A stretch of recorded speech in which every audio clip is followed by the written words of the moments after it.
Okay, hello everyone. We're on chapter 13 of Morgan Housel's book, The Psychology of Money. Chapter 13 is Room for Error. Now, room for error is basically having the space in your financial plan, your financial habits, my hands look massive, your financial habits for things to go wrong, for your plan not to work. And he starts off this chapter by talking about the lessons we can learn from people who go to Las Vegas casinos.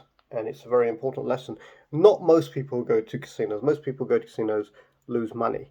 But the people we can learn from are card counters, because card counters learn the probability of a certain card being still in the pack based on what cards have already been taken from the pack. So they never know for sure, but they know what the chances are. The chances of this card being in the pack and therefore being drawn on the next hand are much higher than they were 3 hands ago. And as the pack gets thinner and thinner, the probabilities of certain remaining cards are higher. So they calculate probabilities, and when there's a higher probability that the card they are betting on is in the pack, then they bet more. All right, so what card counting is about is knowing when you can afford to take a bet. Not because you're certain to win, you're never certain to win, but because what you're betting on happening is more likely to happen. Now, the important thing there is to know that you're not certain, so you never bet everything in life or in poker or in anything else on something happening. So you have to base it on a likelihood that it's going to happen. You must never, ever, ever expect everything to be the way you want it to be. Because if that was the case, then you just bet everything each time and you just double your money or get 3 times your money every time, and everyone's super rich and everyone's got loads of time and everyone is free. But actually, that's not the way the world is it? So you have to have margin for error. Now, taking what we just said about the cards, is you bet a little bit or you bet more, however much money you've got, you should have at least 100 basic units. So if you've got 10,000 to play with, then each unit is 100. 100 times 100 is 10,000. So each time you take a risk, each time you take a bet, each time you do anything, whether it's in poker or it's investing or it's in trading, you can afford to risk 100. Now, maybe if you're really good at counting cards, you can afford to risk a bit more, because the probability that will go in your favor is very, very high, but that's probably dangerous. You should generally stick to the rules. And in the long run, if you're good at it, you'll win, because let's say if, as a poker player, you've got a 2% edge over the house. That still means that the casino, wins 49 times out of 100. So you're not going to win every single hand, so you may as well not bet a big bit on each hand.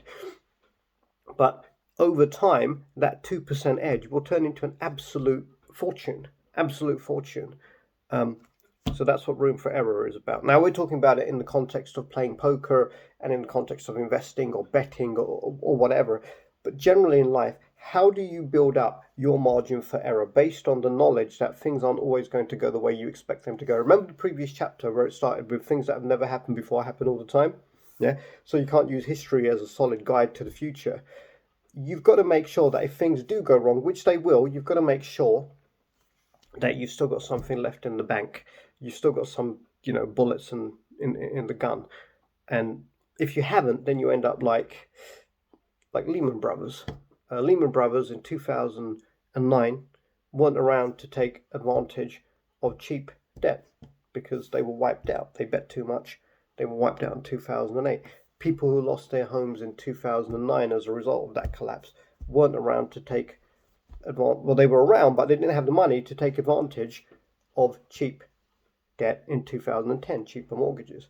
So it's about staying in the game. How do you stay in the game? Goes back to a previous chapter. I love the way this book builds on previous chapters, right?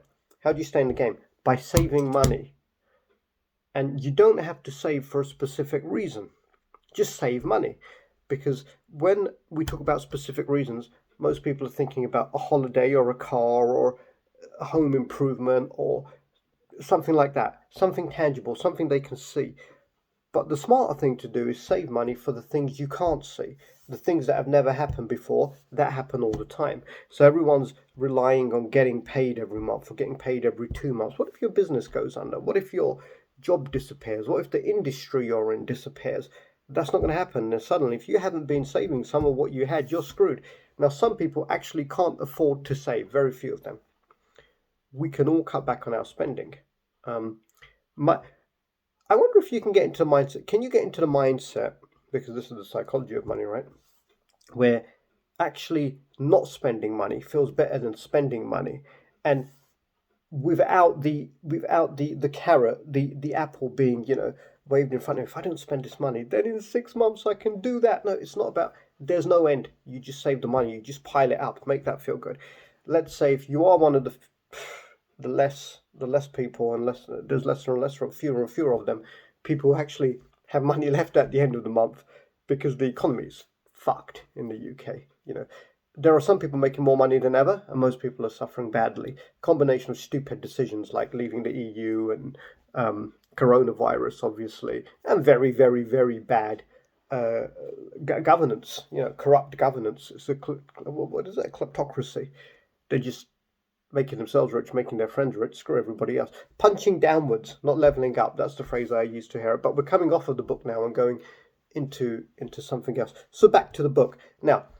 Kevin Lewis, who was the card counter featured in the book Bringing Down the House, has basically said, you've got to stay in the game. That's what it's all about. You have to stay in the game. So never bet everything. Bet on things not going your way. And then Benjamin Graham calls that margin of error, or safety margin, or something like that. But basically, the idea of a room for error, margin for error, is that the forecast is unnecessary. People rely on the forecast to wonder what to do with their money, and that forecast, if it goes wrong, if you've got enough room for error, it doesn't matter if it goes wrong. So that's a very, very profound statement.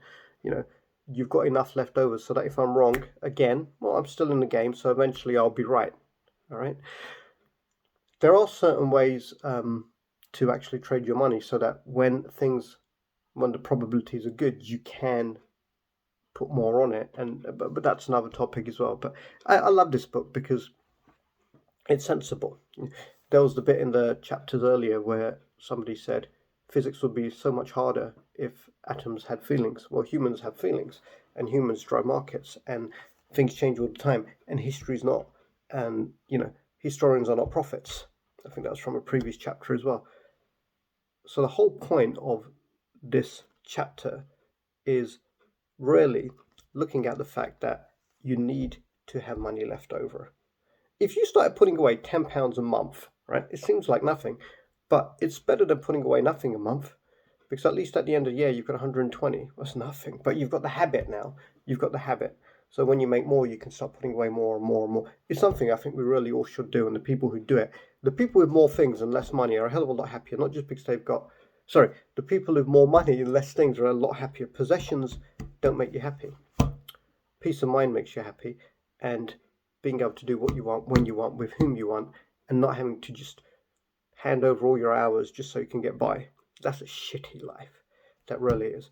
But if for some of the hours you're handing over, you can put stuff away, and you can take money and put it aside, and then use that money to put into some investments, and some of those investments work, then eventually you get to that place, freedom, where you do what you want, with whom you want, whenever you want, however you fucking please. That's happiness. It didn't need an expletive. Sorry. However you please. Brilliant chapter. That's pretty much the whole message of it. Room for error. Have room for error. Psychologically, to get into that place, start loving surplus. Start loving extra money. I remember there was a time when I nearly went and bought a really expensive watch when I was working in the city and making more money every month than that I could ever spend. Thank God I didn't. And now even the thought of buying an expensive watch, I think, wow, I'd rather just have the money in the bank. And there's other things as well, aren't there? But that's one of them. So anyway, I hope you got something from that chapter. It is an excellent book, so I suggest you read it. But that's the main lesson here.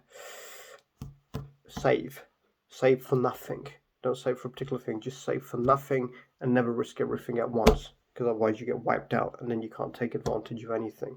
It's the psychology of it. Part of the psychology of it I didn't mention is that people are biased when it comes to themselves. There was a Harvard psychologist, and he ran a study which showed that when talking about other people's home renovation projects, everyone thinks that the other person's renovation project will run 30 to 50% over budget and over time, whereas when thinking about their own, they think everything will be completed on budget and on time.